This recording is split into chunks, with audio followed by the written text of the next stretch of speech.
Après avoir parlé pendant 1 heure et demie d'émotions, de colère, finalement, il y a bien un moment de la journée, ou plutôt 3, voire même plus, quand on a les moyens de le faire, où on ressent des émotions, c'est en mangeant, soit seul, soit avec d'autres, et aussi des émotions quand on regarde malheureusement le système alimentaire tel qu'il est, peut-être un petit peu l'anxiété que certains et certaines d'entre nous ressentent vis-à-vis de notre alimentation.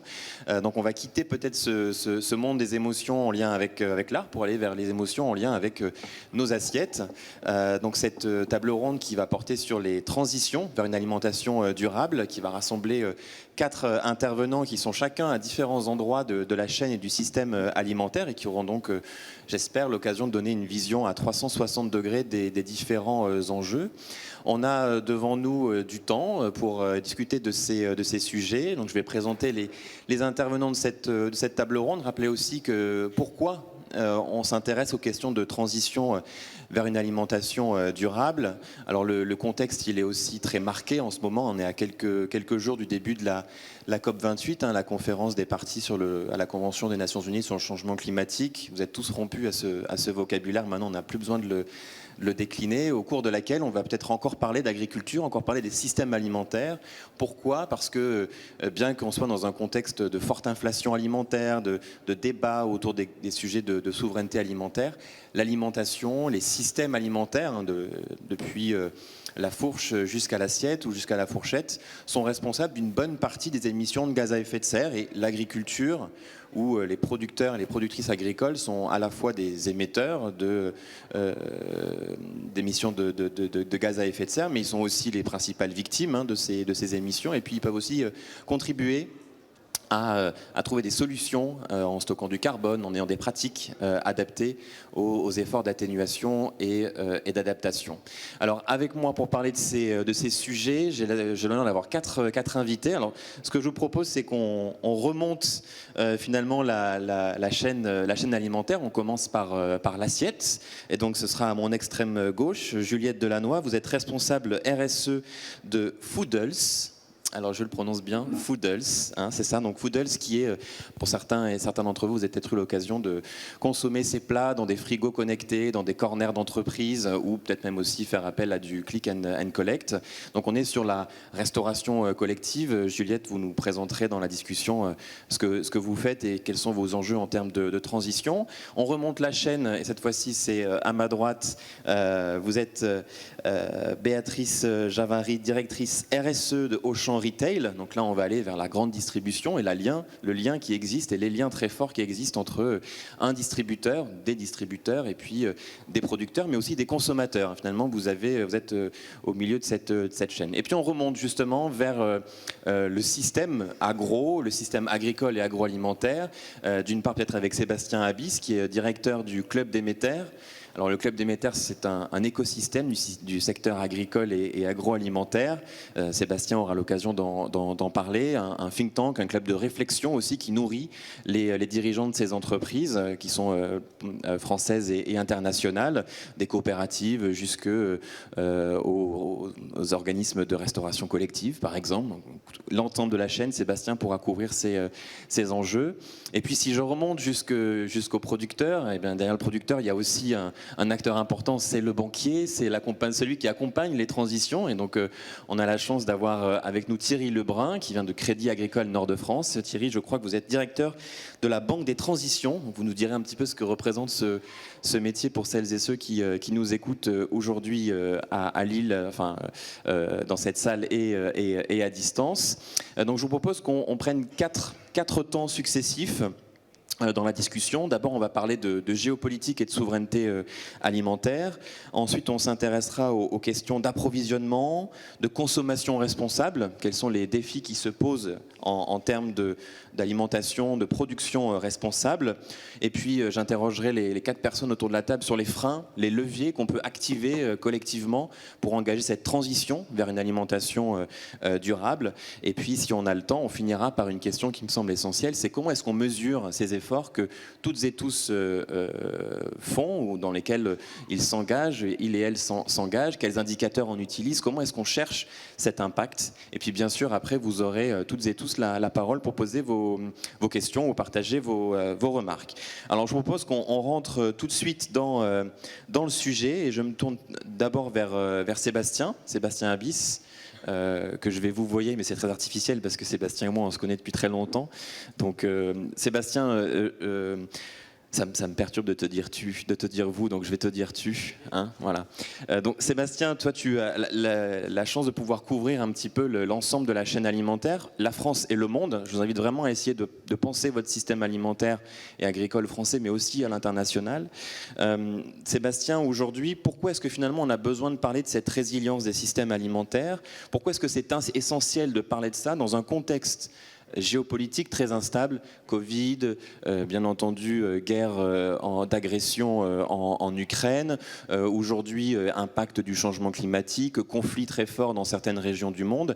Donc pourquoi parler de cette notion de résilience des systèmes alimentaires à la fois en Europe mais aussi à l'international? Et je le répète pour mes camarades de panel, des réponses assez courtes pour qu'on puisse avoir le temps de discuter entre nous. Merci Mathieu.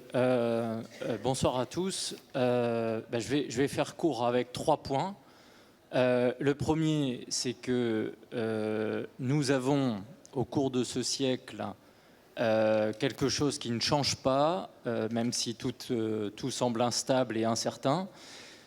C'est que tous les bébés qui sont nés depuis ce matin ont la même nécessité que toutes les personnes dans cette salle et les 8 milliards d'habitants sur cette planète, c'est-à-dire d'essayer de mettre de l'énergie dans son corps par de la calorie alimentaire, faute de quoi vous ne pouvez pas vivre, vous développer, réfléchir, vous déplacer et respirer. Donc en fait, on a un siècle qui est particulier dans ce sens où nous n'aurons jamais eu autant d'habitants sur la planète qu'au cours du XXIe siècle. On va encore gagner 2 milliards d'habitants d'ici 2050.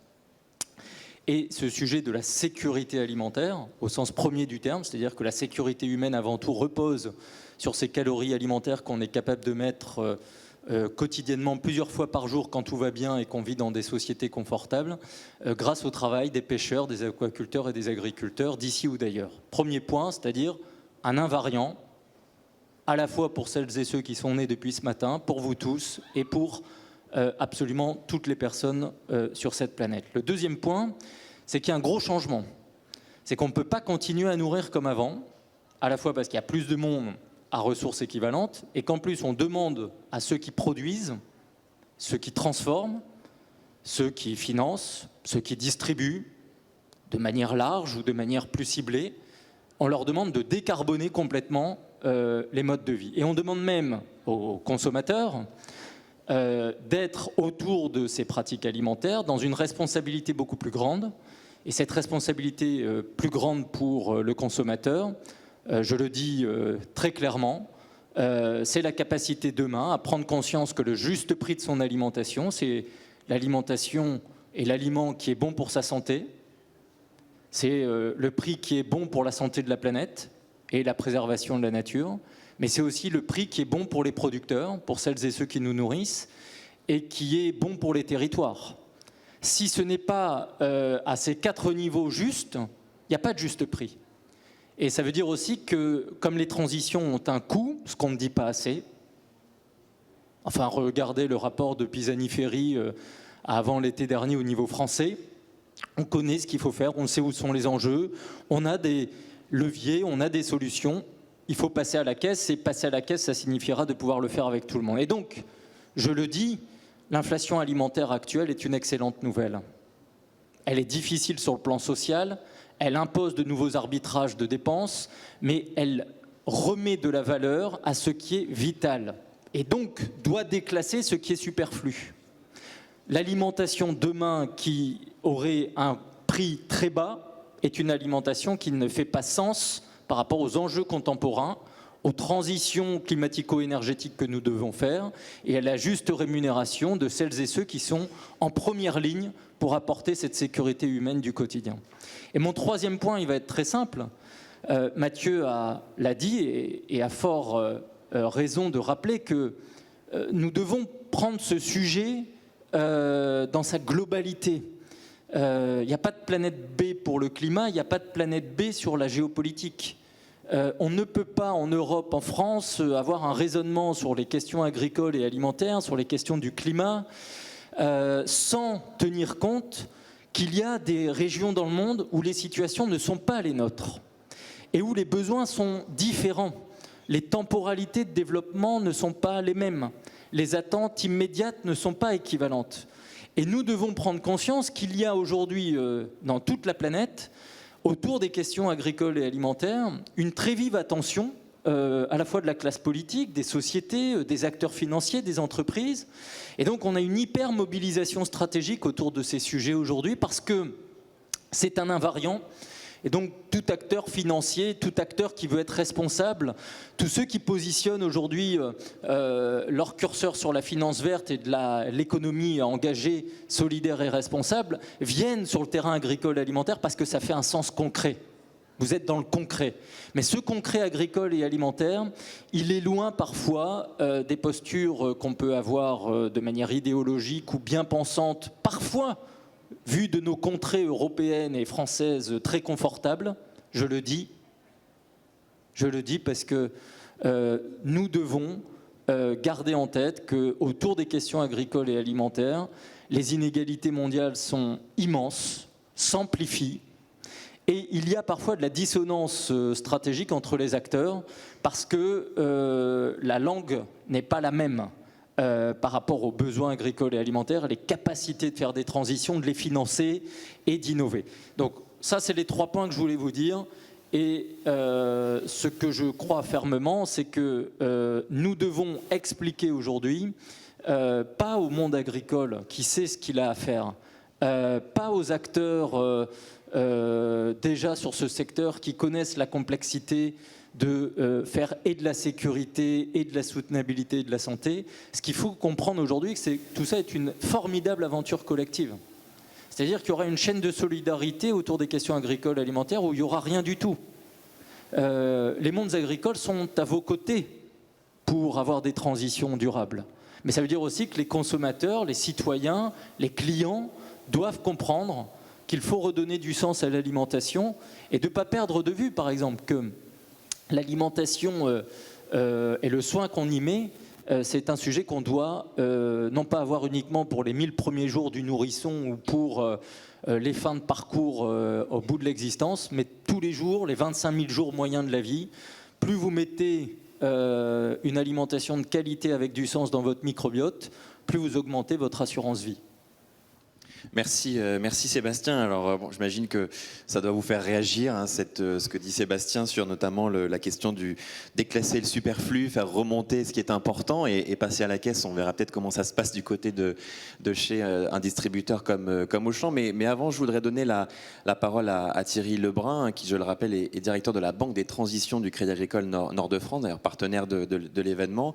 Thierry, vous allez nous expliquer en 2 mots ce que fait un directeur de la Banque des transitions. Mais je voudrais surtout que vous réagissiez à ce que vient de dire Sébastien, dans le sens où finalement on a ce discours très fort sur la souveraineté alimentaire. Et pour celles et ceux qui ne le savent pas, le ministère de l'Agriculture en France a changé de nom. Il s'appelle ministère de l'Agriculture et de la Souveraineté alimentaire, un vocable donc qui est répandu maintenant chez l'ensemble des acteurs de l'écosystème agricole, qui était avant plutôt réservé à une partie plutôt altermondialiste ou de cet écosystème. Donc on a ce discours sur la souveraineté et puis on a cette pression urgente de décarboner nos modes de production. Alors après nous avons expliqué ce que fait un directeur de la Banque des transitions, vous nous direz si un agriculteur, une agricultrice peut faire aujourd'hui les deux, participer à la souveraineté alimentaire et décarboner son agriculture. Vaste programme.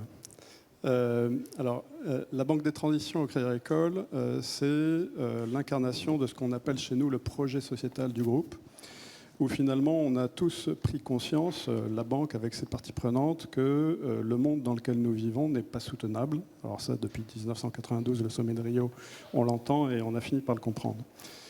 Et finalement, en réfléchissant à ce que nous devions faire, nous, en tant que banquiers, on a essayé de classer les sujets entre ce qui était important, tout ce qu'on fait est important, on va dire ça, quand on est un banquier.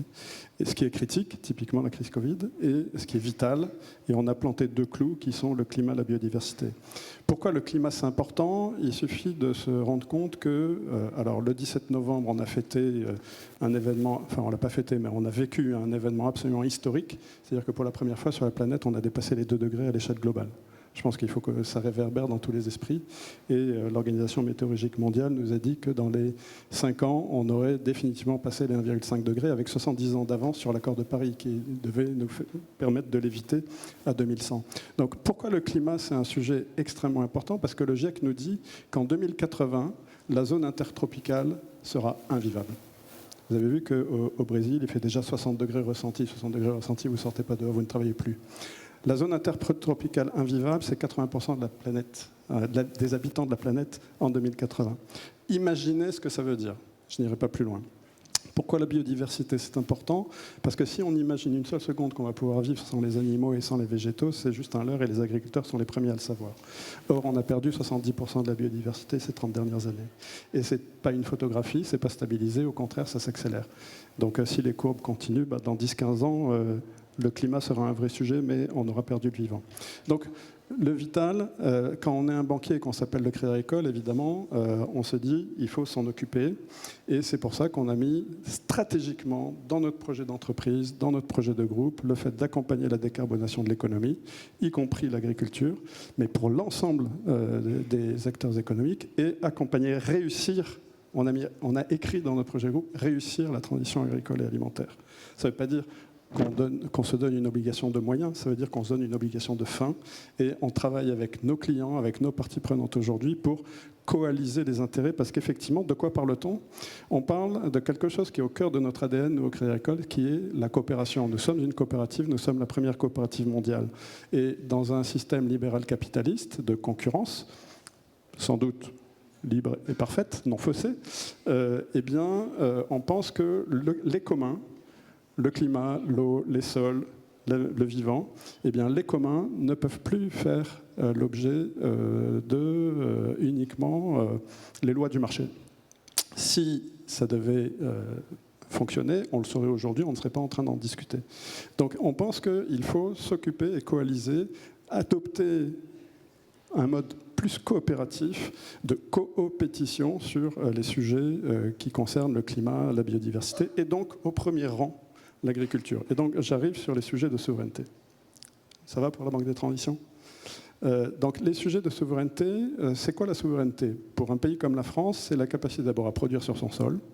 Et ce qu'on produit, c'est ce qui assure notre indépendance alimentaire, notre sécurité alimentaire. Et puis, derrière, c'est la possibilité d'importer sans créer des dépendances insoutenables, ce qui nous manque.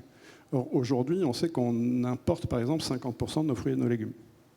70% des terres arables françaises sont dédiées à l'élevage. Donc on a un peu, sans s'en rendre compte, un peu spécialisé notre ferme France. Et on est aujourd'hui, on peut le dire, plutôt souverain, mais la question c'est comment est-ce qu'on va avancer. Et donc la question c'est quoi le lien entre la souveraineté et la transition?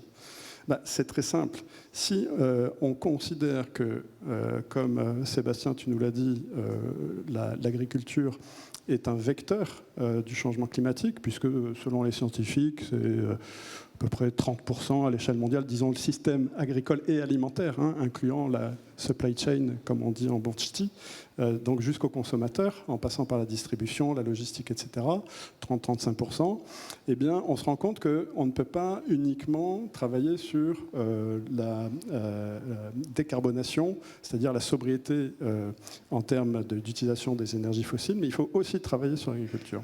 Et donc, à côté de ça, on voit bien, et on le vit dans le Pas-de-Calais en ce moment, on a quelques centaines d'exploitants que nous sommes en train d'accompagner parce qu'ils sont aujourd'hui sous l'eau, ils sont inondés.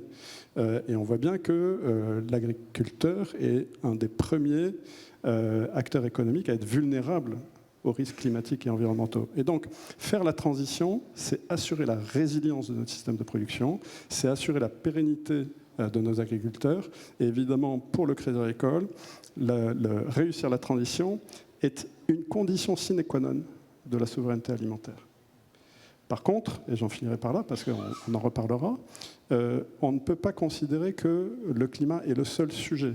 Bien sûr, et je l'ai dit, le climat et donc la décarbonation est indispensable pour mitiger, modérer, diminuer les risques climatiques et environnementaux de demain. Mais les risques climatiques et environnementaux sont déjà là, et donc on a des problèmes de décarbonation, on a des problèmes d'eau, on a des problèmes de pollution, on a des problèmes liés à la biodiversité des sols qui conditionnent les rendements. Et donc la transition, pour nous, la transition agricole, c'est d'abord et avant toute chose d'assurer le bien-être des agriculteurs eux-mêmes. Pensons que 70% des agriculteurs en nombre ont disparu aussi ces 30 dernières années. Et que dans les 10 ans, en France, un agriculteur sur 2 part à la retraite. Donc on a un enjeu incontournable qui est d'assurer le renouvellement des générations d'agriculteurs, l'attractivité de ce métier, et puis évidemment tous les autres sujets liés au co-bénéfice de la décarbonation, l'environnement, la biodiversité, l'eau, et j'en passe. Merci, merci Thierry. Donc, à la fois, on a bien compris ce qu'était votre métier et donc toute l'étendue de la palette que vous devez gérer au quotidien. Et puis ce lien fort finalement entre transition et décarbonation. Alors là, on parle de l'échelle française. Sébastien avait déjà introduit aussi les enjeux dans d'autres pays. Si notre souveraineté est relativement assurée, notre souveraineté alimentaire, c'est pas le cas d'autres pays. Il y a d'autres régions dans le monde qui dépendent plus de l'extérieur pour leur alimentation et qui sont en plus exposés de manière assez forte à la perte de biodiversité et aux impacts du changement climatique. Il suffit de regarder de l'autre côté de la Méditerranée, en Égypte, en Tunisie et ailleurs au Moyen-Orient, ces relations de dépendance qui sont très fortes. Thierry, vous avez parlé d'impact, effectivement d'impact climat, de nos modes de consommation. Donc je voudrais que maintenant, avec à la fois Juliette et Béatrice, on essaye de décrypter un petit peu où se trouvent les impacts de nos modes de consommation et de nos modes d'alimentation. 30-33% des émissions de gaz à effet de serre issues du changement d'usage des terres, issues des systèmes alimentaires, issues bien sûr de nos pratiques agricoles et de nos pratiques alimentaires. Il y a quelques semaines, les Nations Unies ont sorti un rapport sur les coûts cachés de l'alimentation et qui ont montré qu'il y avait à peu près 10 000 milliards de dollars par an de coûts cachés de l'alimentation. Sébastien parlait du juste prix de l'alimentation, on ne le paye pas du tout. Toutes les externalités négatives en termes de climat, de biodiversité, mais aussi de santé, nutrition. On pensera par exemple aux enjeux de sous-alimentation ou de suralimentation, de surpoids et d'obésité sont aussi très, très importants. Mais je voudrais qu'avec Juliette Delannoy, qui va nous présenter aussi ce que vous faites chez Foodles, puisse nous dire un petit peu comment est-ce que vous agissez ou comment est-ce que vous mesurez cet impact. La restauration collective en France, c'est quand même 7 milliards de repas par an. Donc ça veut dire qu'il y a un levier énorme en termes de transition. On parlera bien sûr de perte et gaspillage, mais chez Foodles, les frigos connectés, peut-être que vous avez déjà eu l'occasion de les utiliser. Comment est-ce que vous mesurez l'impact environnemental et surtout quels sont les engagements que vous avez pris? Ce matin, on avait quelqu'un qui nous parlait de Bicorp. Vous allez, j'en suis sûr, nous en dire 2 mots parce que c'est un engagement fort pour Foodles. Et après, on ira voir Béatrice chez Auchan.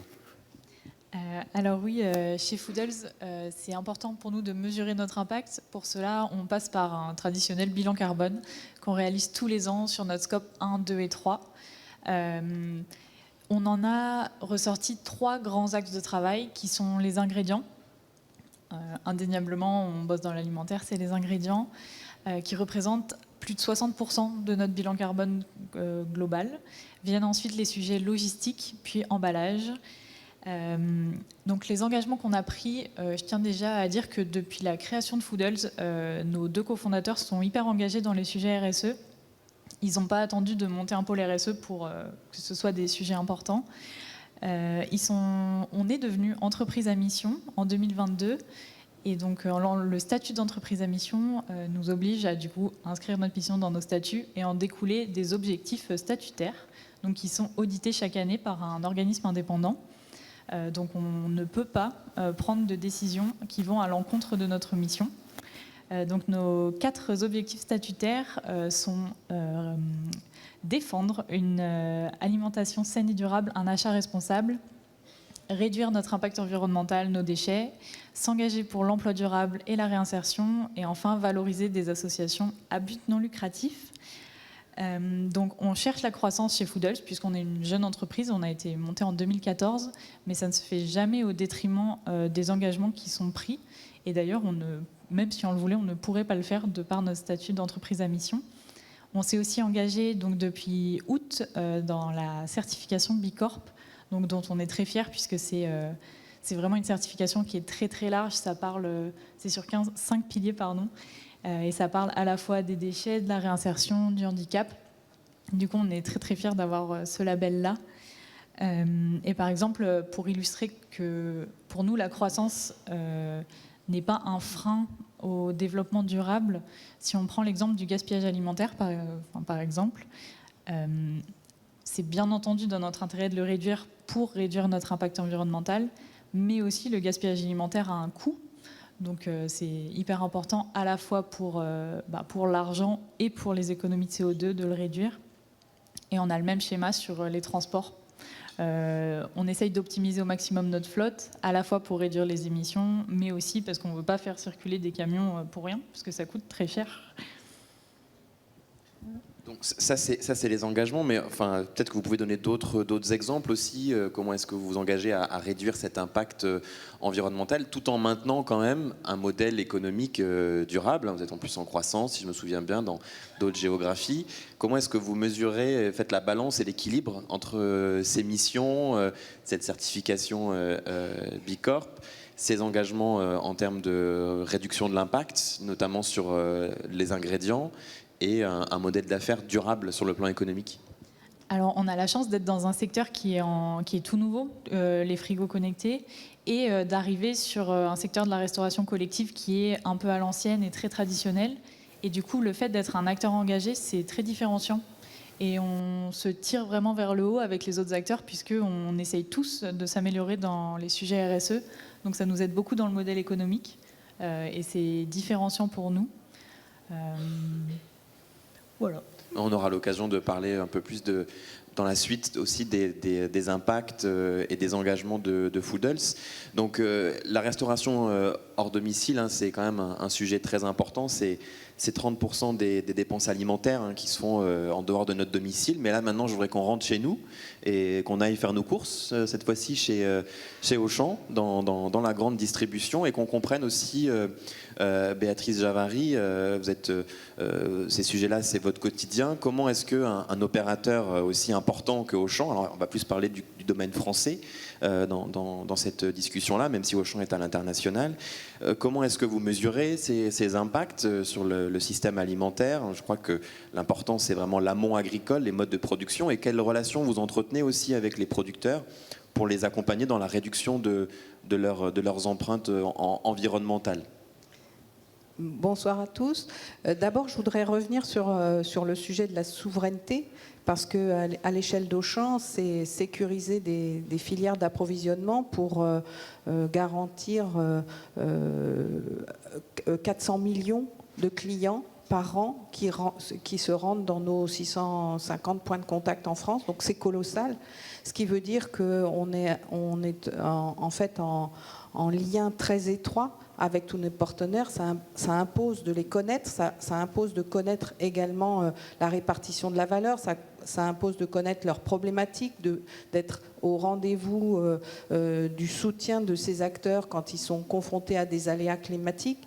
Ce qui veut dire qu'on est déjà dans cette coopération et de longue date, notamment avec les filières agricoles, puisqu'on a depuis plus de 30 ans noué des partenariats avec de très nombreux producteurs, éleveurs, avec des cahiers des charges très exigeants, des indicateurs qui nous ont permis de développer un label interne qu'on appelle Cultivons le bon.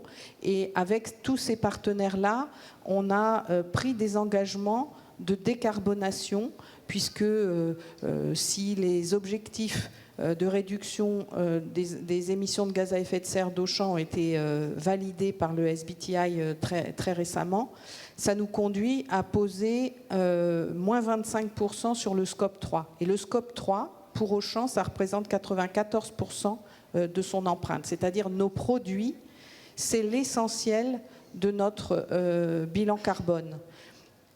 Et sur ces produits, les produits alimentaires, l'amont agricole représente 65%. Ce qui veut dire qu'on est dans une logique de travailler ensemble sur les objectifs de décarbonation en identifiant ensemble les leviers de décarbonation, les pratiques agricoles qui sont les plus vertueuses, de mesurer très finement l'impact de tous nos produits et de l'amont agricole. Donc on est vraiment déjà dans cette logique de coopération et on entre progressivement dans une logique de mesure, puisque à la fois pour nos partenaires du monde agricole, mais aussi pour nos fournisseurs industriels, on consolide aujourd'hui dans nos trajectoires de décarbonation l'impact carbone de l'ensemble de nos produits, avec une attention particulière évidemment sur les marchés prioritaires que sont les produits d'origine animale, que sont tout ce qui est pet food également, dans lequel il y a beaucoup de produits d'origine animale, tout ce qui est crèmerie, fromage, tout ce qui vient des produits laitiers. Et donc on est dans cette logique de travailler ensemble pour pouvoir réduire nos émissions de gaz à effet de serre, pour pouvoir atteindre les objectifs qui ont été validés par le SBTi de réduction de nos émissions de 30%, de 25% à horizon 2030. Et comment est-ce que ça se traduit dans votre relation avec les exploitants agricoles au quotidien, pour illustrer un petit peu la force que peut avoir aussi un Auchan ou un autre, hein, je ne suis pas en train de faire votre pub, mais c'est-à-dire qu'il y a quand même, vous avez un moyen d'activer des choses de manière assez phénoménale en fait dans le lien avec ces producteurs agricoles. Alors le plus important, c'est qu'en fait de tisser de nouer des contrats en fait qui intègrent tous les acteurs de la chaîne de valeur, c'est-à-dire que ce soit les producteurs, mais aussi les transformateurs et sur toute la chaîne de valeur. Et puis c'est également les contrats qui sont pluriannuels, en fait, les engagements que l'on prend, des engagements de volume, des engagements aussi d'être au rendez-vous des surproductions éventuelles, de pouvoir accueillir des produits en promotion quand on a des productions qui sont des surproductions. Et donc voilà, donc on est dans cette logique de discussion permanente avec nos partenaires des filières. On a un club des filières dans lequel ils se rencontrent régulièrement, dans lequel on évoque les meilleures pratiques, on partage sur à la fois les aspects carbone, mais aussi les aspects biodiversité, les aspects de conservation des sols, tout ce qui concerne également le bien-être animal. On est vraiment dans une logique de dialogue permanent avec nos partenaires des filières dans différentes instances que sont les comités filières, les clubs des filières qui se réunissent extrêmement régulièrement avec des collaborateurs d'Auchan qui se professionnalisent sur ces sujets-là, avec lesquels il n'y a pas seulement une discussion sur des prix, des volumes, des promotions, mais avec lesquels il y a une discussion qui est beaucoup plus nourrie sur tous ces aspects, et ce, depuis maintenant plusieurs années. Béatrice, vous avez insisté sur un mot, c'est celui de sécurité, sécuriser les revenus des producteurs. On aura peut-être l'occasion de parler juste après avec Sébastien des producteurs de cacao, de café ou de bananes à l'autre bout du monde, mais je voudrais qu'on reste dans votre territoire et ici avec Crédit Agricole Nord-de-France et Thierry Lebrun. Alors le Crédit Agricole, c'est un acteur majeur de l'agriculture historique, 80% de part de marché. Ça vous donne aussi à la fois une responsabilité, mais aussi des leviers d'action très importants pour accompagner la transformation de ces pratiques au quotidien. Comment est-ce que vous participez à accompagner ces producteurs, ces agriculteurs, ces agricultrices à transformer leurs pratiques? Peut-être que vous pourrez dire aussi un mot de la manière dont le Crédit Agricole accompagne le tissu industriel de agro-transformation. On a quand même dans le nord de la France des grands acteurs de la transformation agricole. Je pense à Bonduelle par exemple aussi, qui s'engagent dans des trajectoires de décarbonation, de moindre impact climat, biodiversité, etc. Oui, effectivement, on a par exemple pour la caisse régionale Crédit Agricole Nord-de-France, on banque 7 agriculteurs sur 10 sur le territoire du Nord et du Pas-de-Calais. Donc effectivement, on connaît bien nos amis agriculteurs. On est évidemment à leur service. On est une société de services financiers. On les assure, notamment au travers de l'assurance récolte, et pour les aider à gérer financièrement, en tout cas, ces risques climatiques. On voit bien que l'agriculteur est un chef d'entreprise qui vend pour partie sur les marchés mondiaux et pour partie à des grands donneurs d'ordre, comme Auchan, peut-être comme Foodles. Au fond, les agriculteurs aujourd'hui, qu'est-ce qu'ils nous disent? Ils nous disent que bien sûr, ils veulent faire la transition. Leur modèle d'exploitation, finalement, ils ont fait ce qu'on leur demandait de faire jusqu'à présent, c'est-à-dire de produire et après-guerre, de privilégier le rendement. Mais ce qu'on s'aperçoit et ce qu'ils voient, mais ce que voient aussi les industriels de l'agroalimentaire, c'est que depuis une dizaine d'années, alors que les rendements augmentaient année après année, grâce au progrès technique et au progrès des pratiques, eh bien, depuis une dizaine d'années, les rendements stagnent, voire commencent à diminuer. Et pourquoi ils stagnent ou commencent à diminuer? Parce que on a des problématiques de biodiversité dans les sols, des sols moins productifs, et on a de plus en plus d'aléas climatiques. Et donc, évidemment, ils réagissent. Et aujourd'hui, pour la Chambre d'agriculture, pour les coopératives, mais aussi pour les industriels, accompagner les agriculteurs pour leur permettre de faire les bons choix est devenu une priorité. Mais la question, c'est finalement, comment est-ce qu'on met tout ça en cohérence? Parce que si les uns et les autres utilisent des méthodes différentes, si les uns et les autres ont des cahiers des charges qui diffèrent, eh bien, l'agriculteur qui est un chef d'entreprise, qui finalement exploite des parcelles qui sont finalement le bien commun qui rassemble, qui réunit toutes les parties prenantes et les clients de l'agriculteur, eh bien, ça devient un casse-tête chinois. Et du coup, ce que nous voyons, c'est que évidemment, il y a beaucoup de trajectoires de progrès avec des labels, HVE. Il y a évidemment, tout le monde connaît l'agriculture bio. On parle de plus en plus d'agriculture de régénération. Sur le Nord-Pas-de-Calais, on est un territoire de grande culture et d'élevage. Donc, l'agriculture de régénération, de conservation des sols est un sujet qui intéresse beaucoup. Et au fond, on essaye d'abord de partager une vision claire des axes de progrès les plus importants. Mais aussi, on essaye de partager l'idée que l'agriculteur ne peut pas être seul à affronter les problèmes. C'est vrai que tous les problèmes climatiques et environnementaux vont beaucoup se concentrer sur son exploitation, mais dire tu te débrouilles, c'est un peu compliqué.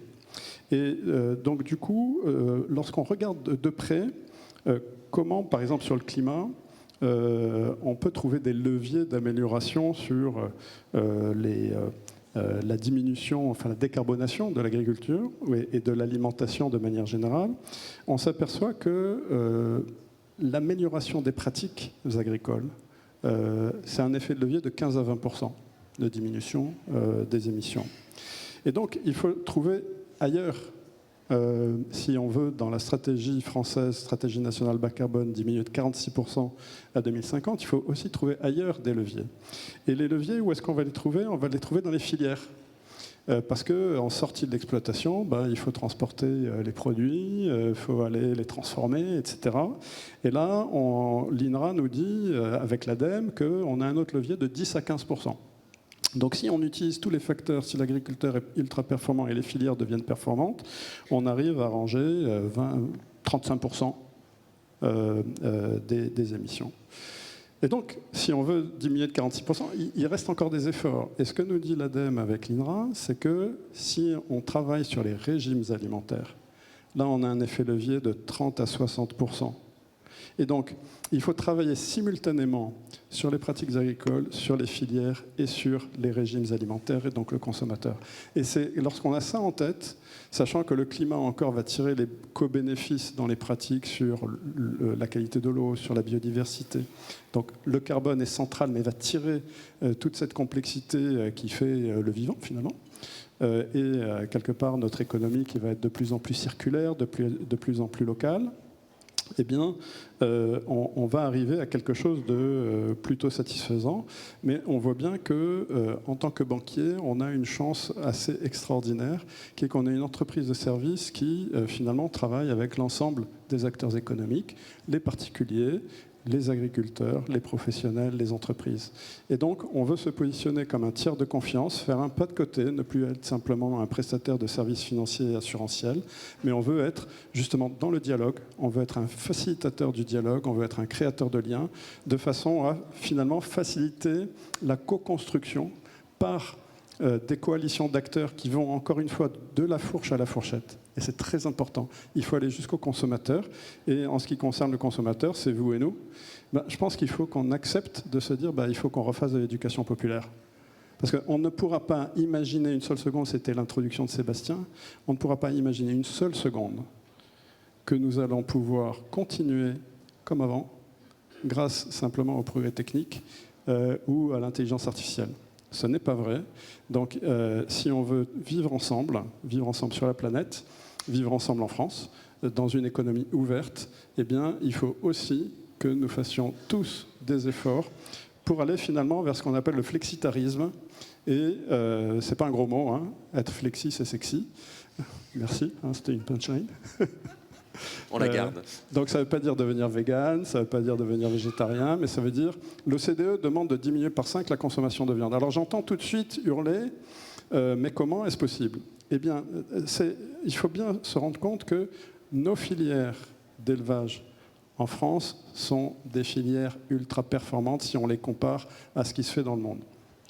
Or, nous importons énormément de produits animaux et de viande de l'extérieur, en Europe et en dehors de l'Europe. Et donc, en fait, je reviens sur la politique du pacte vert européen. On s'est rendu compte que depuis 2005, lorsqu'on a mis en place le protocole de Kyoto, on a réussi à diminuer de 48% les émissions de carbone en Europe. Le seul problème, c'est que dans le même temps, dans le monde, ça a augmenté de 18%. Ça veut dire quoi ? Ça veut dire qu'on a fait fuir le carbone d'Europe, donc on s'est désindustrialisé, et on s'est rendu compte que Wuhan était une industrie française au moment du Covid. Et donc ça ne marche pas comme ça. Et du coup, l'Europe, la Commission européenne, met en place avec le Parlement, le vote du Parlement, une taxe carbone aux frontières. Bon, ça va prendre jusqu'à 2034 pour la mettre en place. C'est un peu lent, mais ça se met en place, c'est la bonne nouvelle. Mais cette taxe carbone aux frontières, finalement, c'est le début de quelque chose de neuf, qui est d'arrêter le dumping écologique. Il faut arrêter le dumping écologique parce qu'on ne peut pas demander à nos agriculteurs, à nos éleveurs en France de faire des pratiques vertueuses qui ont un coût, ça a été dit tout à l'heure, qui ont un coût. Alors, certaines, c'est des coûts négatifs, hein, parce que par exemple, lorsque on met du photovoltaïque dans une ferme, à un moment donné, ça va être rentable. Mais d'autres pratiques vont vraiment coûter à l'agriculteur et on ne peut pas demander ni à nos consommateurs de payer plus cher si, dans le même temps, les acteurs des filières, je ne vise personne, les acteurs des filières importent massivement des produits agricoles et alimentaires qui sont dans le dumping écologique. Donc tout ça, c'est ce qu'on appelle en bon ch'ti, encore une fois, le level playing field de l'industrie alimentaire et du système économique alimentaire. Aujourd'hui, c'est très désordonné. Il faut qu'on mette de l'ordre. Et donc, on a besoin de travailler en même temps au niveau de l'exploitation, en même temps au niveau territorial, parce que c'est au niveau territorial qu'on mettra en place des coalitions d'acteurs efficaces, en même temps au niveau de la ferme France, et en même temps au niveau de la ferme Europe, c'est-à-dire de la Commission qui gère dans un cadre politique précis les échanges mondiaux. Et je pense que Sébastien aura quelque chose à dire là-dessus. Thierry a brossé un cadre très complet sur les sujets qui vont nous occuper jusqu'à encore une bonne vingtaine, 25 minutes. Moi, je retiens quand même un sujet important, c'est celui des régimes alimentaires. Et je pense que ce soit Béatrice ou Juliette auront des choses à dire sur la manière dont on peut accompagner les consommateurs aussi dans ces transitions-là, dans ces transformations de nos modes alimentaires.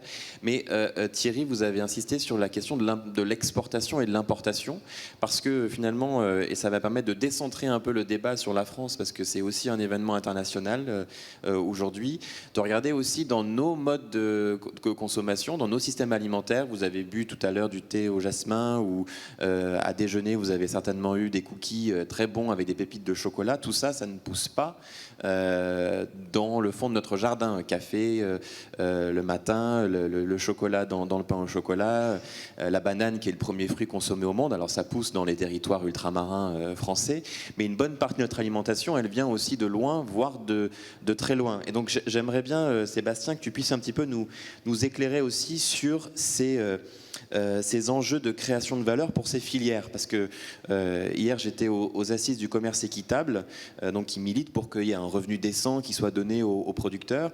Si on prend le cas du café ou du cacao, c'est 70-75% de petites exploitations agricoles familiales qui ne génèrent même pas un revenu décent de ces productions. Alors comment est-ce qu'on peut aussi accélérer ces transitions, parce que notre assiette, elle est connectée au monde en fait? Il y a beaucoup de choses qui ont été dites là et sur lesquelles je ne changerai pas grand-chose. Et par rapport à la question de nos contradictions éventuellement à table, on va se parler franchement. En fait, Thierry, il a été poli.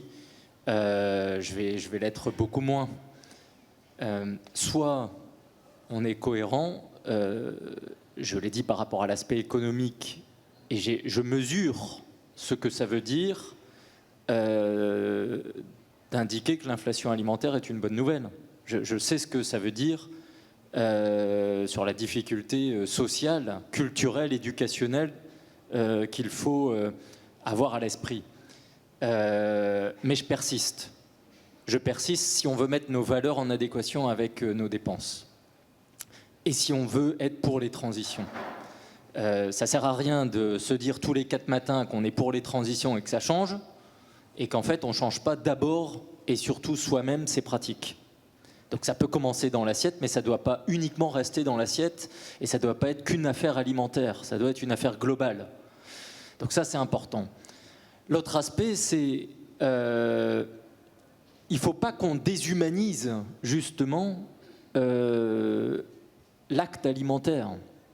C'est-à-dire qu'on pourrait très bien tomber, allons jusqu'au bout, on pourrait très bien tomber dans un contrôle alimentaire demain par la data, demain par des systèmes plus dirigistes, qui amènerait chaque personne à être soumis à des comptabilités carbone à travers ses actes alimentaires, et pourquoi pas d'autres choses. Et on pourrait rentrer dans un système sino-suisse de contrôle social par la data et de référendum tous les 4 matins pour savoir si on est dans la majorité qui a le sens dans l'air du temps du pays. Moi, je crois qu'il faut éviter de tomber dans ces caricatures-là. Il faut qu'on fasse vivre nos démocraties comme elles le sont, et il faut qu'on fasse vivre les libertés individuelles. Et l'alimentation, c'est un grand bastion de la liberté individuelle. À l'échelle mondiale, il y a plus de gens libres dans l'assiette que de gens libres dans les élections, qui ne peuvent pas voter ou s'exprimer librement. On rêve parfois, ou on entend certains, parfois petits-fils de grands hommes dans l'histoire de France qui nous disent qu'à l'Est, c'est bien mieux. Quand vous collez un autocollant sur un supermarché en Russie aujourd'hui, sur un rayon pour dire que la guerre doit s'arrêter, vous prenez 7 ans de prison. Mais c'est pas grave. En Europe, c'est pas bien, en France, c'est pas bien, etc. Donc, à un moment donné, on est dans des systèmes extrêmement vertueux où ce qui, en ce moment, se joue, ça a été dit, c'est la capacité des uns et des autres à travailler ensemble pour changer. C'est s'unir pour changer, comme je dis depuis quelques années, parce que s'il n'y a pas de jeu collectif, on n'embarque personne et on ne changera pas grand-chose. Et donc, tout le monde est responsable. Et dans ce jeu de responsabilité, sur le plan alimentaire, à travers la question, Mathieu, que tu poses, et en miroir de ce qu'a dit Thierry, parfois en consommant des produits ici qui sont cultivés, récoltés à l'autre bout du monde, vous faites aussi vivre des territoires et des producteurs à l'autre bout de la planète. La question, c'est de savoir, est-ce que dans ces productions à l'autre bout de la planète, et dans les achats que l'on fait à travers l'ensemble des acteurs qui ensuite déplacent les productions vers les zones de consommation, est-ce qu'il y a un partage de la valeur ajoutée? Est-ce qu'on fait travailler des enfants? Est-ce qu'on respecte l'environnement dans ces zones de production ? Et est-ce que ceux qui produisent sont rémunérés à la hauteur de l'effort qu'ils mènent ? Je vais prendre 2 exemples. Un exemple lointain, le cacao, c'est un très bon exemple. Le prix du cacao aujourd'hui bat des records dans le monde. Vous allez payer plus cher vos chocolats dans les prochains mois, peut-être pas à Noël, mais à Pâques assurément.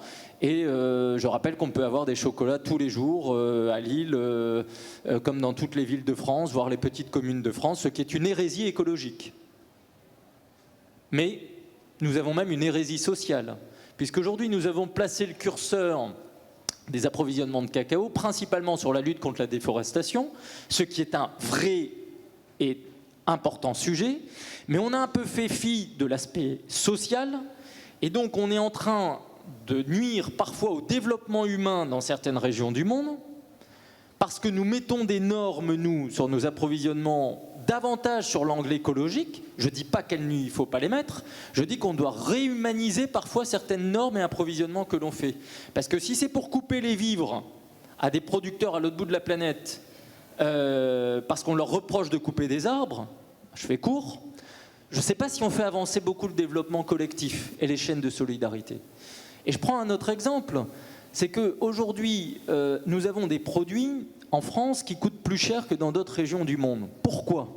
Parce qu'il y a de la performance environnementale, ça a été dit, mais parce qu'on rémunère davantage, parce qu'il y a des taxes, il y a des fiscalités, il y a un système aussi à la française de répartition, etc. Et donc, à un moment donné, quand vous entendez encore des gens s'étonner que le litre de lait coûte 1 € aujourd'hui, le litre, rémunéré aux producteurs, mais je vous propose tous d'aller essayer de produire 1 litre de lait. Je suis sûr que vous reviendrez en proposant que ça coûte 20 ou 25 balles en supermarché. Donc à un moment donné, ce qu'on doit comprendre, et ce sur quoi je crois que les transitions nous embarquent, c'est qu'il va falloir bosser.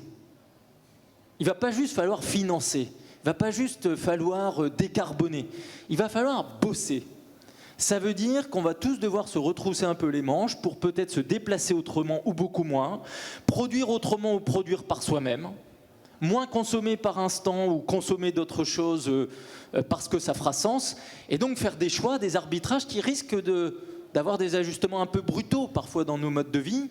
Et je ne dis pas qu'on va dans un monde qui sera plus difficile demain, je dis juste qu'on va dans un monde où si on veut être cohérent avec les transitions que l'on sait que l'on devrait faire tous, et pas certains à l'autre bout de la planète ou certains dans quelques maillons des chaînes économiques, et ben à ce moment-là, il faut comprendre que dans les prochaines années, c'est pas que ça va être moins bien qu'avant, surtout pas, ça va être mieux parce qu'on va être encore plus performant, parce qu'il va falloir être encore plus responsable et conscient de nos actes et activités. Mais ce que je dis depuis 2-3 ans, ce que la crise de Covid, à mon avis, accélère, c'est que pour l'Europe, c'est la fin des 30 glandeuses. Parce qu'on ne peut pas envoyer à l'autre bout du monde nos pollutions, nos déchets.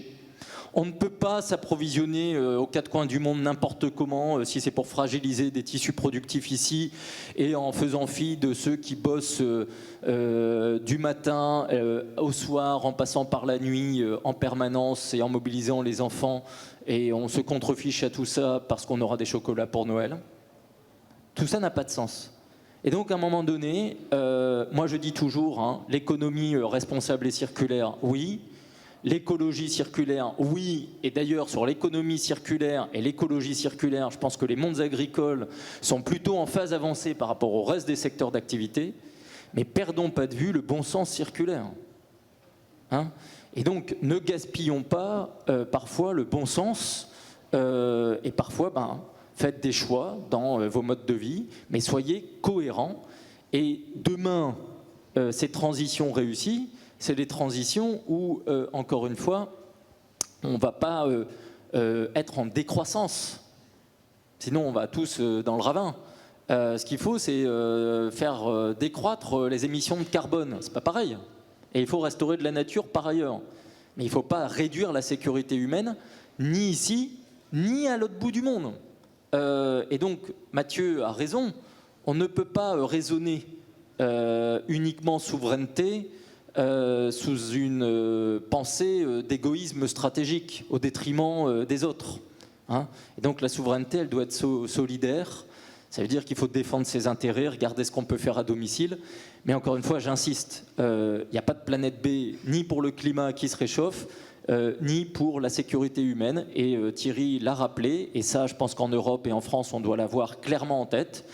C'est que dans les prochaines années, il y aura des territoires dans le monde où, si la guerre continue, si le climat s'emballe, si la sécurité humaine se dégrade, vous pouvez leur dire que la misère est moins pénible au soleil. Vous chanterez une chanson qui a peut-être été un tube au XXe siècle, mais qui sonnera terriblement faux et comme une très grande injustice au XXIe siècle.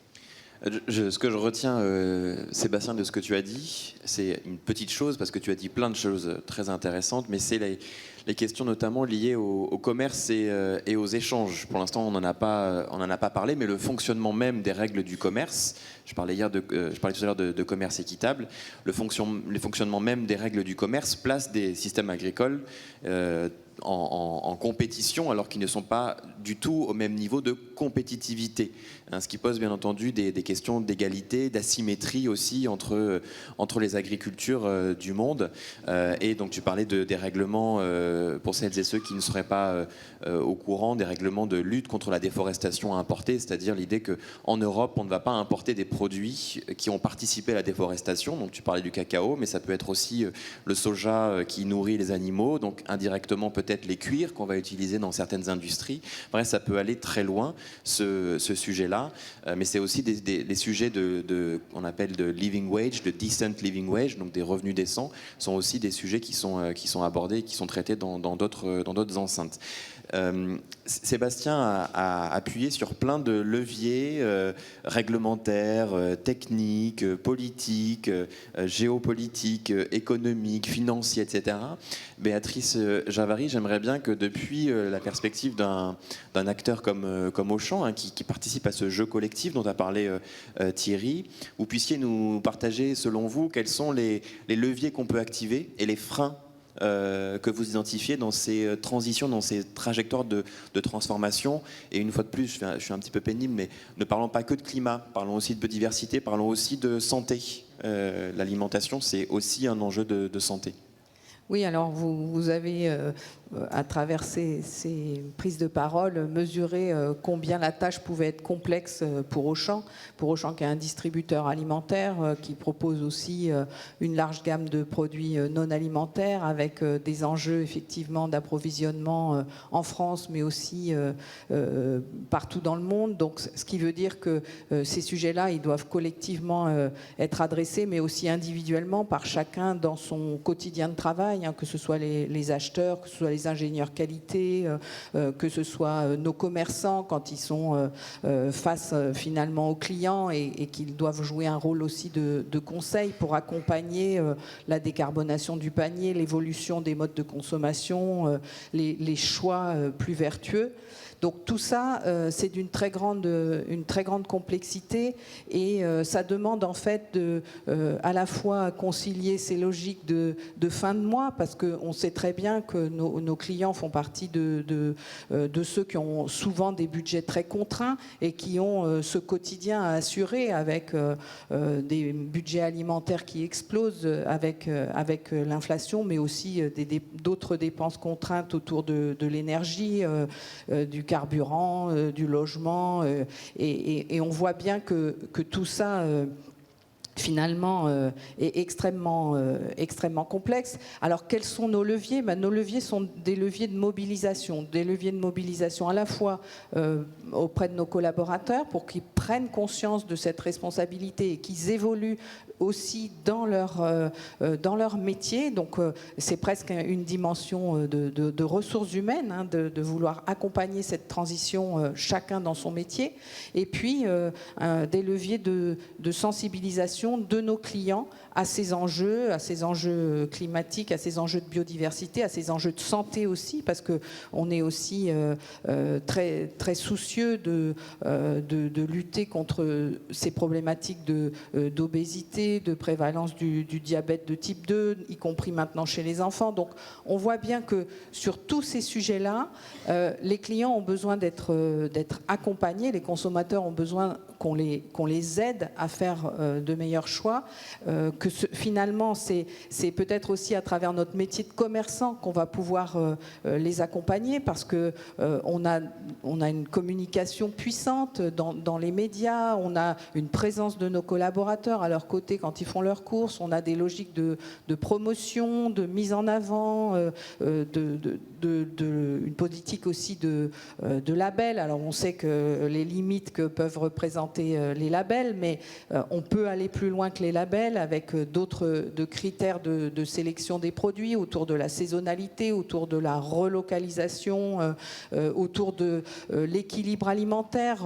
Il faut gérer maintenant un équilibre alimentaire, non seulement au niveau de l'assiette, mais au niveau du repas, mais au niveau de la journée, mais au niveau de la manière de faire ses courses chaque semaine et chaque mois. Donc on a à la fois un levier auprès de nos collaborateurs et un levier auprès de nos clients, ce qui montre à quel point en fait c'est au cœur même de chaque individu dans son quotidien que la transition va pouvoir se faire. Et c'est la raison pour laquelle il faut développer ces instances-là de partage, mais aussi dans les entreprises, les moments où on se forme à ces sujets-là, où on essaye de comprendre, où on écoute les experts nous parler de ce qui se passe à l'autre bout du monde. On rencontre aussi nos partenaires sur toute la chaîne de valeur, que ce soit à la fois les agriculteurs, mais aussi les transformateurs, mais aussi nos partenaires transporteurs, pour pouvoir améliorer aussi les circuits de distribution, que ce soit aussi tous les acteurs des filières d'emballage, parce que ces sujets aussi sont importants. On a parlé de biodiversité, on a parlé de climat, mais on pourrait aussi parler de pollution plastique, de gestion des déchets, de comment développer l'économie circulaire, comment développer le réemploi. On a un tellement vaste champ de transformation devant nous que finalement personne ne peut s'en exonérer. Alors effectivement, en tant que distributeur, on se positionne souvent comme étant le grand méchant, et c'est pas forcément évident, à la fois pour nos collaborateurs, pour nos commerçants au quotidien, d'être confrontés aussi à des clients qui ont des contraintes de fin de mois et qui ont pas toujours, qui sont toujours un peu réservés par rapport à des culpabilisations qu'on voudrait à tout prix éviter aussi. On voudrait que nos clients, nos consommateurs puissent continuer à se faire plaisir, parce que c'est essentiel, parce que l'alimentation est une manière de se faire plaisir, c'est la convivialité.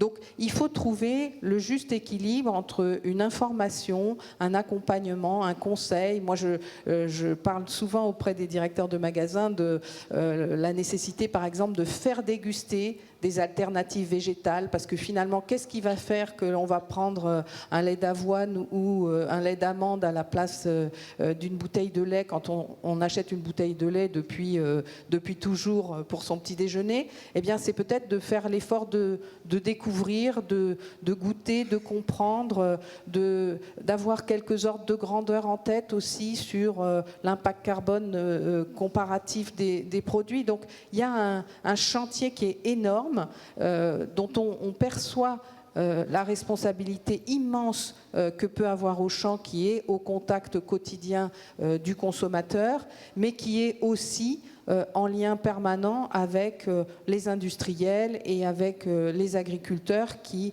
ont aussi leur part de chemin à faire. Donc moi, je rejoins cette idée que finalement, il y a toute une chaîne de responsabilité, que personne ne peut s'exonérer, depuis le consommateur, de la fourche à la fourchette. On en parle suffisamment souvent. Et que finalement, c'est collectivement qu'on doit prendre nos responsabilités, et aussi individuellement dans notre quotidien. Et ça, je crois que c'est ce que tout le monde est en train de faire, et sûrement tous ceux qui participent aujourd'hui à cette journée. Merci Béatrice. Alors je retiens deux choses importantes de ce que vous avez dit. Et pour être un peu provocateur, c'est que vous avez parlé beaucoup d'incitation, donc plutôt de soft law, de choses positives. Mais il y a aussi le rôle de la réglementation, hein, la fameuse... là vous aviez de la carotte, moi je vous parle du bâton aussi. Donc peut-être qu'on pourra en parler. Certains d'entre vous auront des questions sur ce sujet-là. Au-delà de l'incitation qui parfois fonctionne pas très bien, certes il y a le risque réputationnel et puis il y a la politique publique, la loi, l'obligation, sans tomber dans ce que Sébastien décrivait dans des scénarios de contrôle social. La deuxième chose que je retiens, c'est la sensibilisation et l'éducation de vos clients. On va parler d'éducation des convives avec Juliette, mais je vous partage juste une anecdote. On a organisé une émission sur café, cacao, banane qui est sur YouTube avec la Fondation Farm. Il y a un de vos concurrents avec un logo jaune et bleu qui commence par un L et qui finit par un idle qui nous parlait du moment où ils ont mis le logo Fairtrade sur leur banane. Ils n'ont pas changé le prix de la banane, mais par contre les gens ont arrêté d'acheter parce qu'ils se sont dit il y a un logo Fairtrade donc ce sera plus cher. Et donc c'était complètement contre-productif. Vous parlez des limites des labels, on ne pense pas forcément à cela.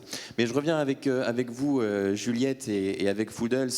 Quand on a préparé cette table ronde, vous m'avez dit qu'il y a aussi chez vous cette envie de participer à la sensibilisation, à l'éducation, à la citoyenneté alimentaire. Je ne sais pas si ça peut exister comme ça, ou on peut le dire comme ça.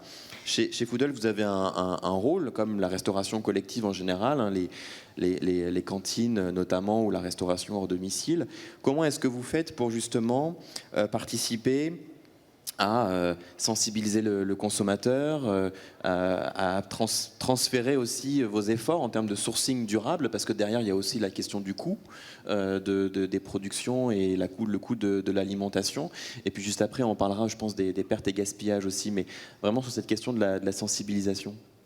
Alors chez Foodles, on a la chance d'être en B2B2C, donc on est hyper proche de nos convives, que ce soit à travers le frigo, l'application mobile ou notre service client.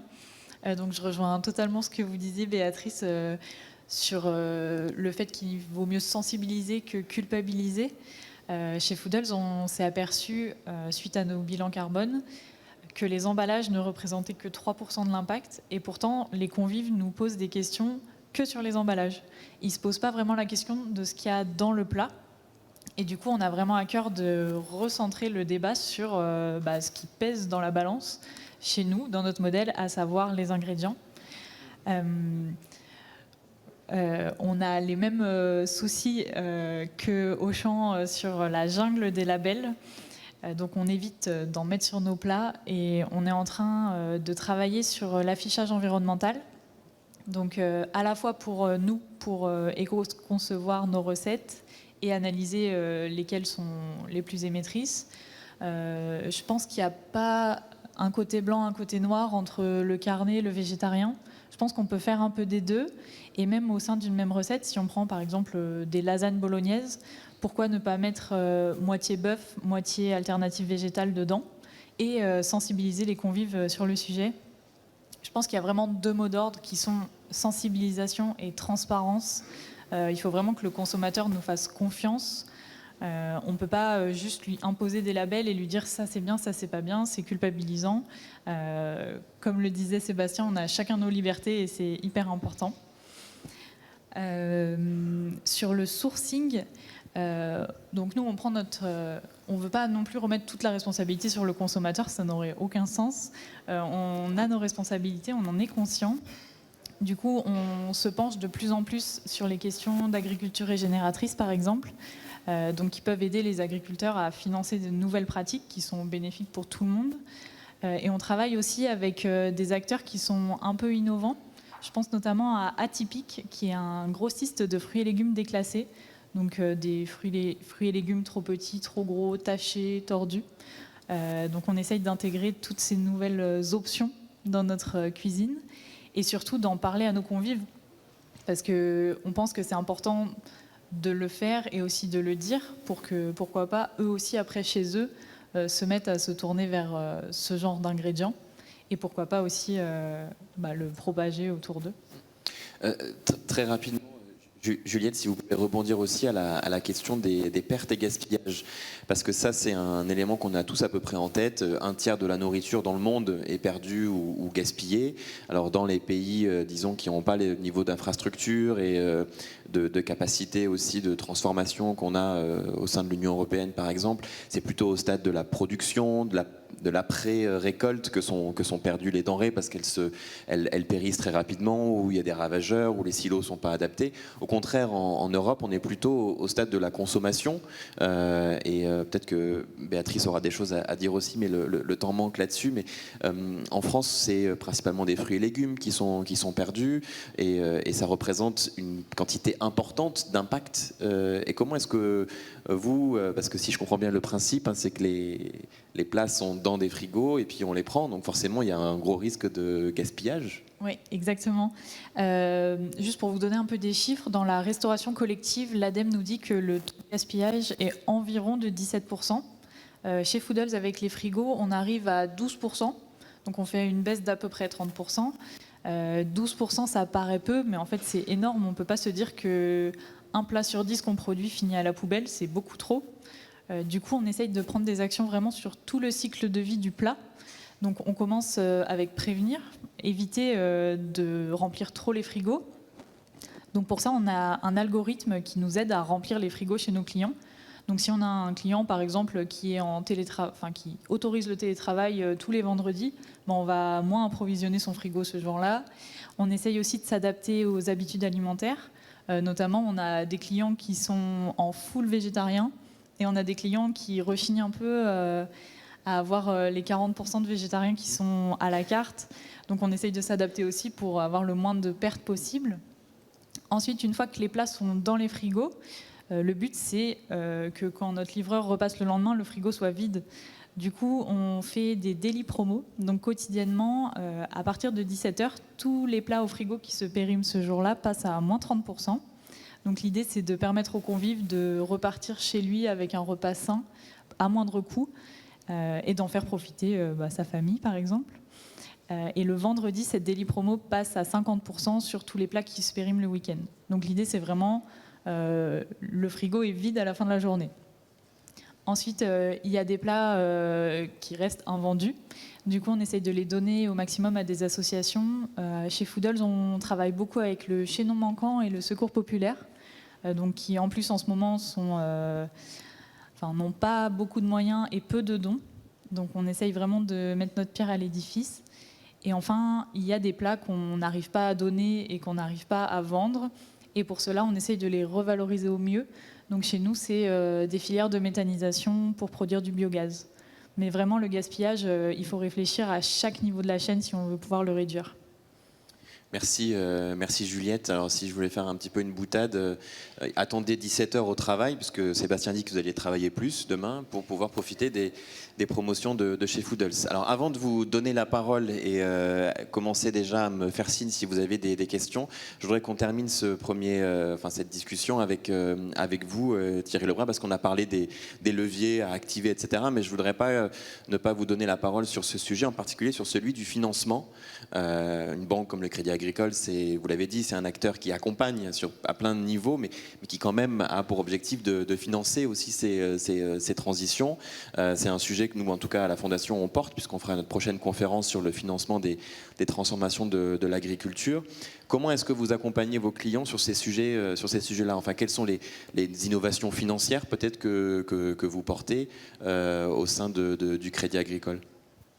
Écoutez, on a créé déjà maintenant depuis plus de 2 ans une offre spécifique pour les agriculteurs qu'on appelle les crédits de transition agro-environnementale. On a également créé des offres qui privilégient les circuits courts avec des crédits spécifiques, notamment pour la communication lorsque on fait de la vente à la ferme, par exemple. Ça, c'est extrêmement concret. On a essayé de lancer une plateforme qui s'appelle J'aime mon territoire, qui permet de mettre en lien les fermiers producteurs avec leurs clients directs. Ça marche plus ou moins bien. On est un acteur parmi d'autres. On n'est pas le seul. Et puis, donc ça, c'est dans la relation bilatérale avec les exploitants. Derrière, on est en train de créer tout un écosystème d'offres Donc parce que tout ça, il y a de la complexité, donc ça prend du temps, hein, on prend de l'élan. Donc il y a certaines offres sur lesquelles on travaille depuis plus de 5 ans, qu'on va sortir maintenant. Parce que c'est compliqué, hein, on parle de transition agricole avec tout un univers 360 qu'on a évoqué tout à l'heure.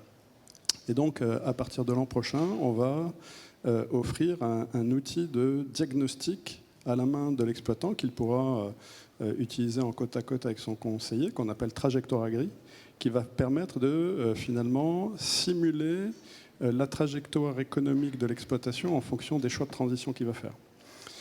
Et sera accompagné d'ailleurs d'un questionnaire qu'on appelle RSE agricole, qui va permettre à l'exploitant de se poser les bonnes questions. On est en train de travailler sur une plateforme de crédit carbone basée sur le label bas carbone lancé par les ministères de la Transition écologique et le ministère de l'Agriculture, qui permet finalement de débaucher pour la première fois, de manière structurée, des paiements de services écosystémiques pour les agriculteurs en partant du carbone. Donc, par exemple, sur la base d'un diagnostic CAP2ER, ça a commencé avec les éleveurs, ça continue avec les grandes cultures, eh bien, l'agriculteur va pouvoir s'engager dans des pratiques agro-environnementales qui vont abaisser finalement les émissions de carbone, et au travers de 2 audits à mi-chemin et au bout de 5 ans, eh bien, l'agriculteur va bénéficier d'une rémunération qu'on appelle un peu abusivement un crédit carbone, parce que ce n'est pas vraiment un crédit carbone, mais en tout cas c'est une rémunération qui, en moyenne aujourd'hui, il y a à peu près 4000 agriculteurs en France qui se sont déjà lancés. Alors c'est très peu, hein, ça démarre. Ça démarre depuis juste quelques années, mais on a l'intention d'aider à structurer et amplifier, massifier finalement ces systèmes. Aujourd'hui, un agriculteur peut espérer, en moyenne, toucher 20 000 € au bout de 5 ans. Donc plateforme de crédit carbone. Mais ce n'est encore pas suffisant, parce qu'on est toujours dans une relation bilatérale. Et au fond, on sait que si on veut massifier, eh bien, il faut travailler de manière tripartite ou multipartite. On a parlé tout à l'heure de coalition d'acteurs. Et donc, on a innové, d'abord avec une multinationale canadienne qui s'appelle McCain, qui est présente dans la pomme de terre, qui est leader mondial de la pomme de terre, qui a 800 agriculteurs ici au nord de Paris. Et on a créé un partenariat avec McCain et les agriculteurs, donc un contrat tripartite, qui permet d'accompagner 800 agriculteurs en leur apportant un crédit à taux zéro, zéro commission, zéro garantie, taux d'intérêt zéro, pour financer justement leur engagement et les frais d'équipement nécessaires pour eux pour entrer dans les nouvelles pratiques d'agriculture de régénération, sachant que à côté de ça, McCain apporte un support technique qu'il finance et une prime à la tonne de pommes de terre agroécologique, une prime agroécologique, hein, donc des pièces sonnantes et trébuchantes, ce qui fait qu'on apporte à l'agriculteur, dans un partenariat tripartite, des incitations extrêmement fortes. Maintenant, et j'en finis par là, ce qu'il faut comprendre, c'est que c'est une première marche sur l'escalier. Une rotation de pommes de terre, c'est une fois tous les 6 ans sur une parcelle. Qu'est-ce qui va se passer les 4-5 ans entre les 2 rotations de pommes de terre? McCain. On ne sait pas trop, hein.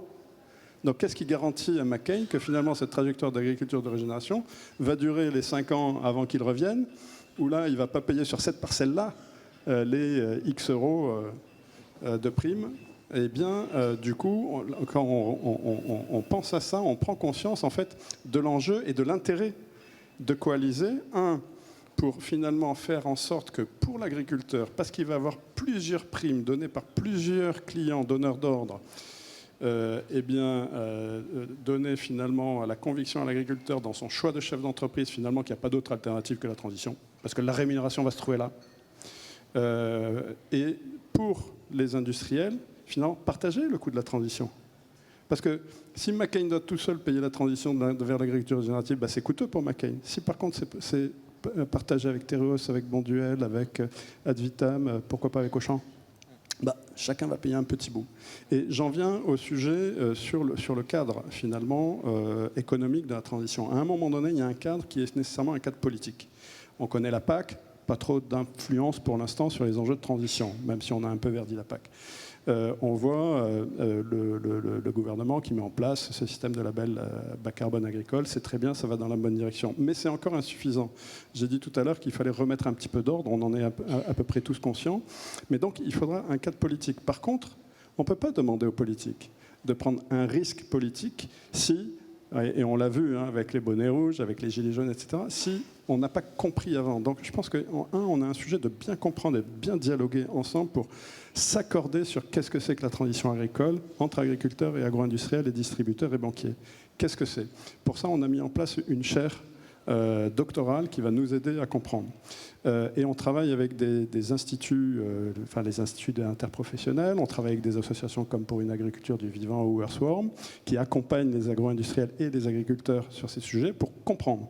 Et une fois qu'on a compris, eh bien, on va mettre en place un socle commun de compréhension de la transition, mais avec des données, avec des indicateurs clés de performance qu'on pourra partager. Parce que si on veut que ce commun, cette coopération, cette coopétition s'installe avec les acteurs, eh bien, il faut qu'on s'entende et qu'on soit capable de mesurer, de piloter des trajectoires que derrière on va rémunérer. Et on ne veut pas rémunérer avec des choses trappes. Voilà. Et donc on mesure le chantier qui est complexe, mais je pense qu'avec de la bonne volonté et surtout des enjeux bien compris, parce que in fine, on est tous dans nos business models, dans nos modèles d'affaires, à gérer des risques. Et les risques climatiques et environnementaux, aujourd'hui, deviennent le premier risque à gérer. Et in fine, pour le banquier en particulier, tous ces travaux vont nous permettre de gérer ces risques physiques, ces risques de transition. Et nous, notre rôle, c'est d'aider nos clients à comprendre ces risques et à les gérer. Et nous, derrière, on va financer et on va assurer. Donc on est vraiment partie prenante et on a intérêt à ce que nos clients progressent et on est à leur côté pour ça. Moi j'ai un risque à gérer, c'est de ne pas donner la parole à la salle et je ne voudrais pas les frustrer. Est-ce que vous avez des questions à adresser à nos 4 panélistes ? Je sais que les sujets d'alimentation en général sont assez... génèrent des remarques et des questions. Monsieur, vous levez la main, c'est ça, devant ? Non, vous ne levez pas la main. Ah, au fond, est-ce que...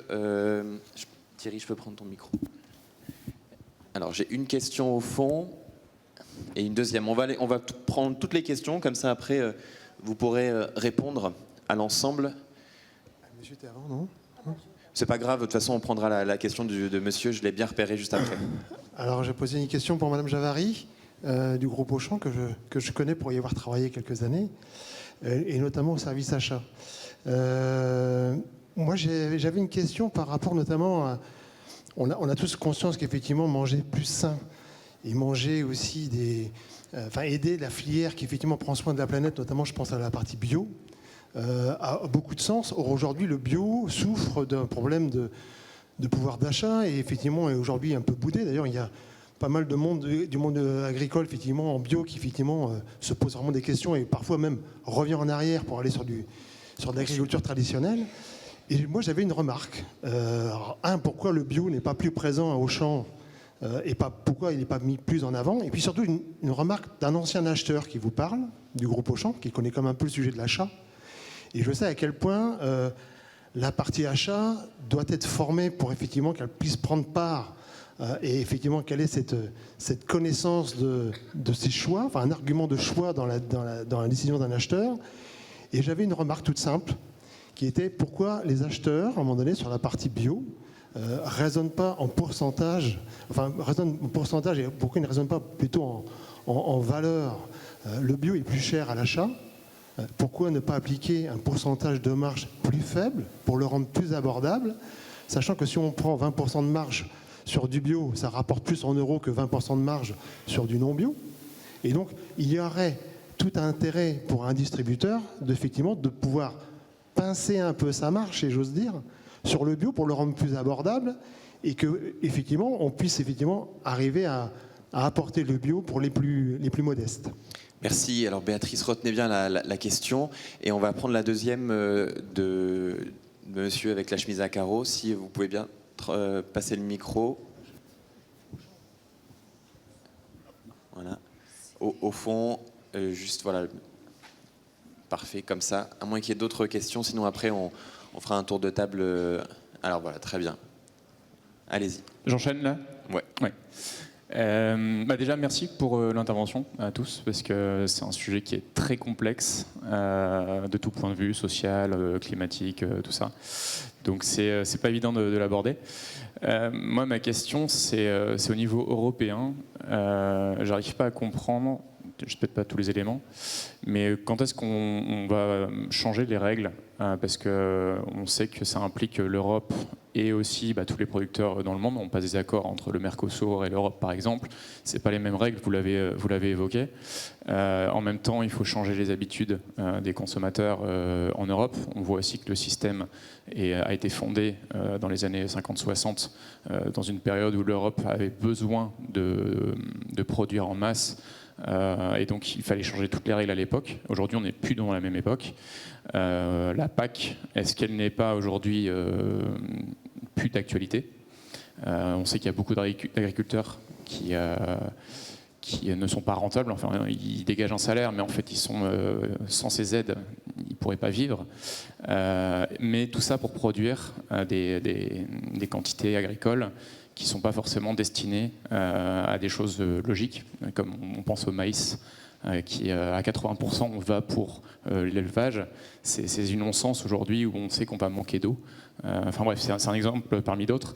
Mais voilà, le point c'est ça, c'est est-ce qu'il n'y a pas à changer les règles globales avant de déjà changer tout ce qui va être gâchis alimentaire, consommation locale, etc.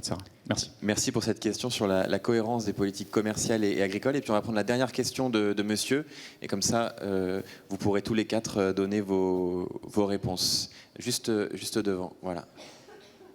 Ah, maintenant vous levez la main, monsieur. Ah d'accord, bon, alors on va prendre rapidement, si vous pouvez, pour qu'on ait le temps de réagir avant la fin de la table ronde. Oui, alors juste une question aussi qui concerne les grandes surfaces. Est-ce que la réglementation qui concerne l'emballage et le suremballage des produits bio par rapport aux produits non bio est toujours valable, enfin toujours appliquée? Ce qui me semble une hérésie, puisque je ne vois pas pourquoi un concombre devrait être emballé dans une feuille plastique. Voilà, est-ce qu'on peut différencier un produit bio d'un produit non bio autrement que par un emballage? Merci. Et donc, monsieur qui aura la question finale, au défi de la poser en moins de 30 secondes. Très courte. En fait, on s'aperçoit que la terre et la manière dont on cultive la terre peut dégager beaucoup de carbone ou en capter beaucoup. Et est-ce qu'il y a une réflexion là-dessus en France, qui est un pays qui pourrait devenir un démonstrateur de cette nouvelle manière de cultiver la terre, en captant le carbone plutôt qu'en en dégageant. Voilà. Merci, je pense que ça donnera l'occasion peut-être de parler d'agriculture de régénération. Mais Béatrice, quand même, vous avez eu pas mal de questions qui vous étaient destinées. Alors, je vous laisse répondre et puis ensuite, vous aurez tous une minute pour répondre aussi aux questions sur la PAC et puis sur le stockage du carbone. Alors sur le sujet du bio et surtout sur le sujet de la fonction achat, c'est clairement un des métiers qui va devoir se transformer le plus dans les années à venir. Pourquoi ? Parce que finalement nos acheteurs, ils ont toujours été incentivés sur le prix, la marge, et demain on va leur demander d'entrer aussi dans une logique de comptabilité carbone. Et ça, c'est vraiment une révolution. On a commencé à travailler, nous, un programme de décarbonation du Scope 3 avec un programme d'accompagnement de nos fournisseurs sur lequel on a souhaité responsabiliser les acheteurs. Ça n'est pas une mince affaire. Il a fallu consacrer une journée entière au mois de juin à déjà permettre aux acheteurs de découvrir ces enjeux-là. Et les freins sont réels, parce que les habitudes ont la peau dure, en fait. Et donc, on a développé des formations spécifiques au métier d'acheteur pour que lui-même intègre cette responsabilité, parce que personne d'autre que l'acheteur ne peut l'intégrer. Donc à la fois sur la logique du prix d'achat, mais aussi à la fois sur la logique de la marge. Donc il faut se dire que les métiers vont changer. On y travaille avec les ressources humaines pour intégrer dans les fiches de poste et demain dans les rémunérations variables de nos acheteurs d'autres dimensions que celles qui sont purement économiques. Mais pour ça, il faut avoir les mesures qui nous permettent de vérifier l'atteinte des objectifs. Donc ça veut dire qu'on rentre aussi dans une comptabilité carbone aux produits pour pouvoir suivre tous ces aspects-là. Donc c'est un chemin qui est d'une très grande complexité pour lequel il faut qu'on s'outille aussi. Mais c'est la voie vers laquelle on va. On le sait. Et on va devoir demain recruter des acheteurs qui n'auront pas du tout la même manière d'acheter qu'on l'a eu pendant des années. C'est aujourd'hui une véritable transition, et on sait aussi que ça va aussi déteindre entre guillemets sur la finance, et que finalement ce sera comptabilité euro, comptabilité carbone qui vont présider aux destinées des entreprises demain.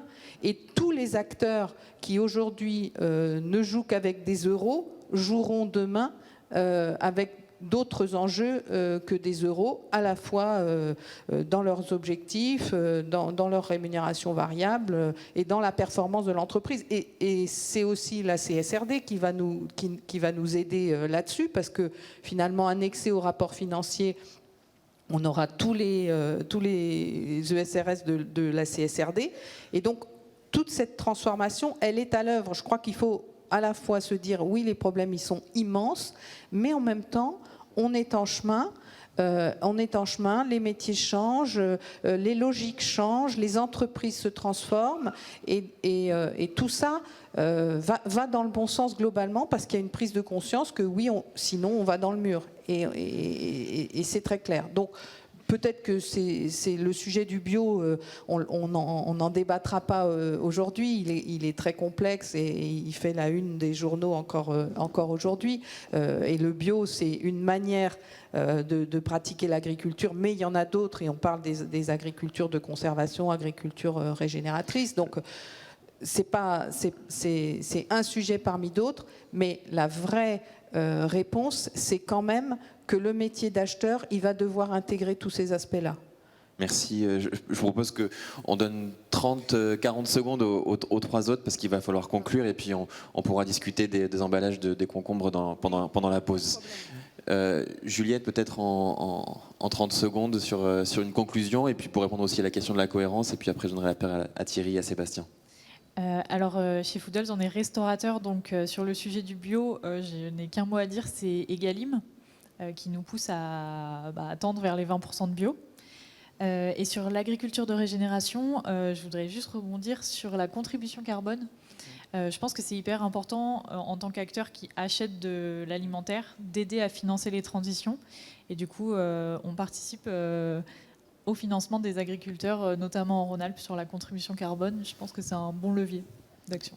Merci Juliette. Thierry, le mot de la fin sur la cohérence et sur la PAC. Je vais essayer en un mot. En un mot à une question et en 10 mots à l'autre. Sur la captation carbone par la terre, bien sûr, les agriculteurs y travaillent avec la plantation de haies, l'agroforesterie. Il y a un gros potentiel. Après, il y a une question aussi d'acceptabilité, parce que évidemment, si on plante des arbres partout, il n'y a pas autre chose. Conversion de maïs en prairie permanente. Enfin, il y a tout un tas de techniques qui ont été bien analysées par l'INRA. Et effectivement, tout ça va être encouragé par le label bas carbone. Donc, on est encore loin du compte, mais c'est assez clair et on va aller dans la bonne direction. Sur la question de quand est-ce qu'on va s'y mettre au niveau de la Commission. En fait, on change de monde radicalement, et je rebondis sur ce qu'a dit Béatrice à propos de la CSRD. On change de monde radicalement à partir du 1er janvier 2024. Puisque en 2025, toutes les entreprises de plus de 250 employés, 40 millions de chiffres d'affaires, 20 millions de total bilan, 2 critères sur ces trois-là, vont devoir publier un reporting de durabilité. Alors c'est non contraignant aujourd'hui, et il faut que ce soit non contraignant parce qu'en réalité, l'intention première de la Commission européenne, c'est que tout le monde comprenne ce que veut dire écologiser les modèles d'affaires. Aujourd'hui, tant qu'on n'est pas obligé de publier un reporting de durabilité, mais personne ne comprend, à part quelques experts dans l'entreprise qu'on paye et qu'on est content de garder dans un coin. Pardon. À partir du moment où on doit publier à côté du rapport financier un rapport extra-financier, ça va être validé par les conseils d'administration, ça va être surveillé par les comités de direction, ça va engager l'ensemble des équipes financières et marketing et vente, etc. Donc en fait, on est à l'aube d'une révolution qu'on appelle et qui va permettre d'atteindre finalement les objectifs du pacte vert européen. Et je pense qu'il faut que tout le monde dans cette salle qui s'intéresse à l'écologie lise le pacte vert européen pour comprendre où on va et dans quelle stratégie. Ça veut dire quoi? Ça veut dire qu'en réalité, on est en train de vivre, et je rejoins ce qui a été dit hier en plénière, on est en train de vivre une accélération exponentielle de la transition. Aujourd'hui, on ne le sent pas très bien, on voit le fracas du vieux monde qui s'effondre, on l'entend, on le voit, mais l'herbe qui pousse, évidemment, ne fait pas de bruit. Or, l'herbe est en train de pousser de rue. Moi, je le vois au Crédit Agricole, il y a 3 ans, la transition, personne n'en parlait. Aujourd'hui, tout le monde en parle. Et c'est au cœur de la stratégie de toutes les caisses régionales et des entités. On a publié notre trajectoire net zéro, ça nous oblige. On va encore publier le 2e volet de notre trajectoire net zéro au mois de décembre. Merci Thierry. Pardon, mais comme on est déjà très en retard, Sébastien, en 30 secondes, faut-il sauver le soldat PAC? 30 secondes, hein, je mesure. Hein. Moi, je vais pas dire qu'il faut sauver la politique alimentaire citoyenne qui permet d'avoir un prix bas pour tous en Europe et en France depuis plus d'un demi-siècle. Et donc, je rejoins la question de monsieur, il faut qu'elle le soit encore plus. Et il faut que du coup ce soit une politique agricole. Si on veut de l'alimentation, si on veut de la sécurité alimentaire, on a besoin d'agriculteurs. Et contrairement à ce qu'on peut penser, en fait, l'agriculture d'aujourd'hui en France et en Europe ne ressemble à rien à ce qu'elle était il y a 10 ans, 20 ans, 30 ans, 40 ans. Et donc le monde agricole n'échappe pas à ce que tout le monde vit et observe, c'est des transformations et se transforme.